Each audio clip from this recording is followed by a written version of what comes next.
अस्सलाम वालेकुम स्टूडेंट्स। हम इस मॉड्यूल में मूविंग एवरेज मॉडल को डिस्कस करने जा रहे हैं।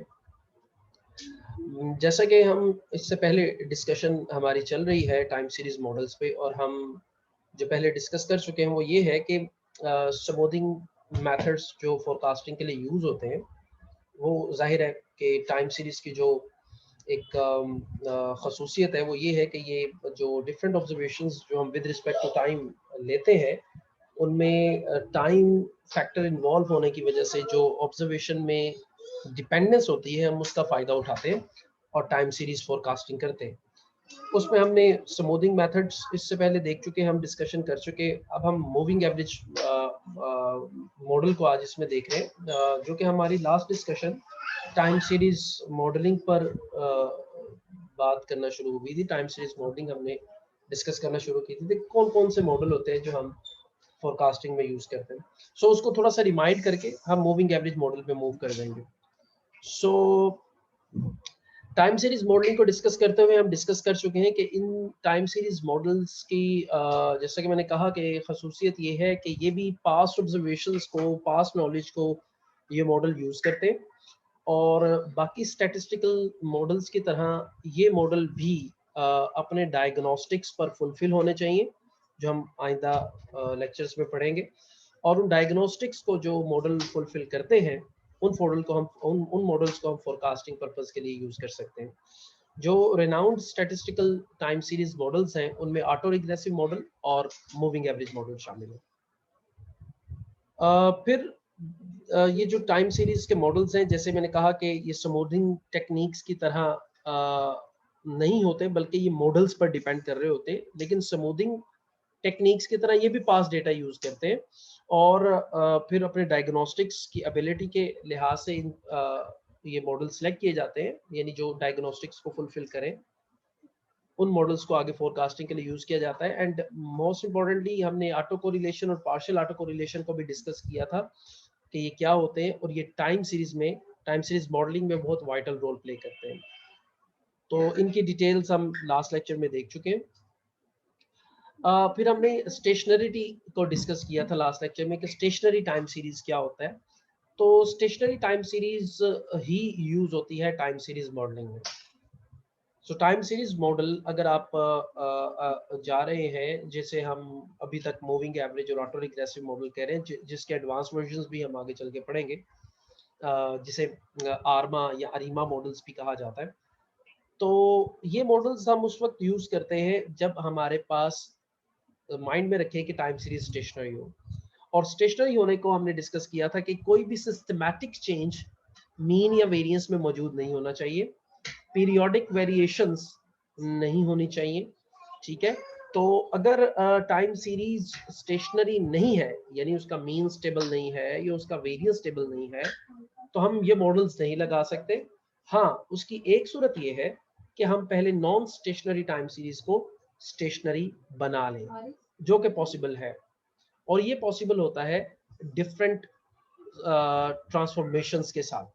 डिफरेंट ट्रांसफॉर्मेशंस आप यूज कर लेते हैं, और उन ट्रांसफॉर्मेशंस को यूज करके आप टाइम सीरीज को स्टेशनरी बना लेते हैं। और अगर समटाइम्स वो नॉर्मलाइज नहीं है तो उसको नॉर्मलाइज भी कर लेते हैं, जिनमें लॉग ट्रांसफॉर्मेशन शामिल है, स्क्वायर रूट ट्रांसफॉर्मेशन शामिल है, और डिफरेंट ट्रांसफॉर्मेशन शामिल है। लॉग ट्रांसफॉर्मेशन से मुराद है कि हर वैल्यू का लॉग ले लिया जाता है। स्क्वायर रूट ट्रांसफॉर्मेशन से मुराद है कि हर वैल्यू का स्क्वायर रूट ले लिया जाता है। और डिफरेंट ट्रांसफॉर्मेशन हम आगे चल के पढ़ने वाले हैं डिटेल के साथ। जब हम टाइम सीरीज लेंगे तो फिर हम उसे, अगर वो नॉन स्टेशनरी हुआ करेगी तो हम पहले उसे स्टेशनरी बना लिया करेंगे। फिर हमने डिस्कस किया था कि अगर हम कभी भी एक प्रैक्टिकल, एक real life data, time series data के साथ डील करना शुरू करने वाले हैं या मॉडल बिल्डिंग शुरू करने वाले हैं, तो जो सबसे पहला स्टेप होता है वो होता है टाइम सीरीज का प्लॉट।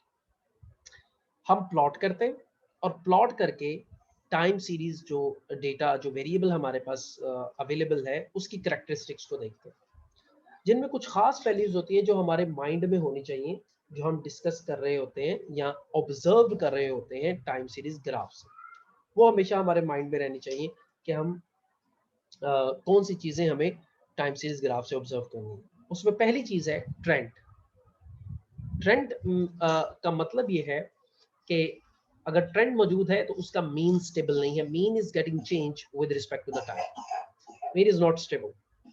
सीजनैलिटी को ऑब्जर्व करते हैं कि सीजनैलिटी तो मौजूद नहीं है, क्योंकि टाइम सीरीज मॉडलिंग में सीजनैलिटी अगर हो तो डिफरेंट मॉडल्स हैं, और सीजनैलिटी नहीं है तो डिफरेंट मॉडल्स होते हैं।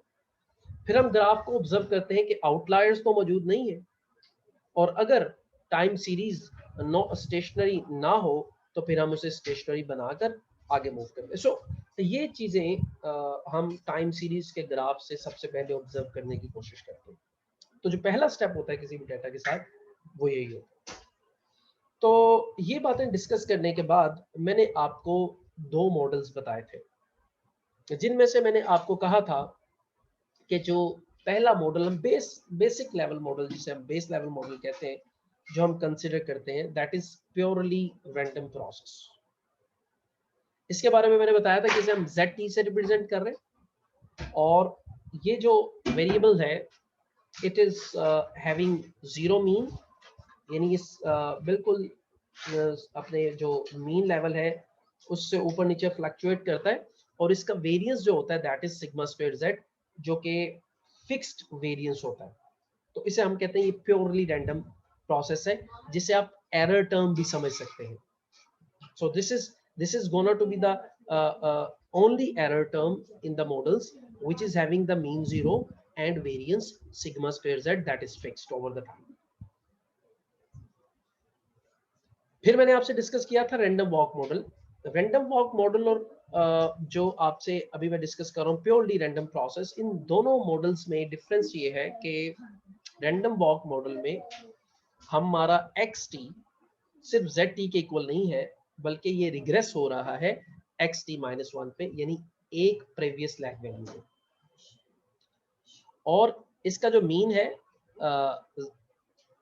xt का, यानी इस प्रोसेस का या इस मॉडल का, वो एक्सपेक्टेड xt t म्यू है, और वेरिएंस है t सिग्मा स्क्वायर z, और ये मीन और वेरिएंस दोनों टाइम डिपेंडेंट है, यानी टाइम के साथ चेंज होते हैं। सो यहाँ तक हम मॉडल्स के हवाले से लास्ट लेक्चर में डिस्कस कर चुके हैं। अब मैं आपको इससे एक स्टेप आगे लेके जाने वाला हूँ, जिसे मैं आपसे दूसरी वीडियो में, क्योंकि लेंथी हो रही, तो दूसरी वीडियो में मैं आपसे इससे आगे बात करूँ।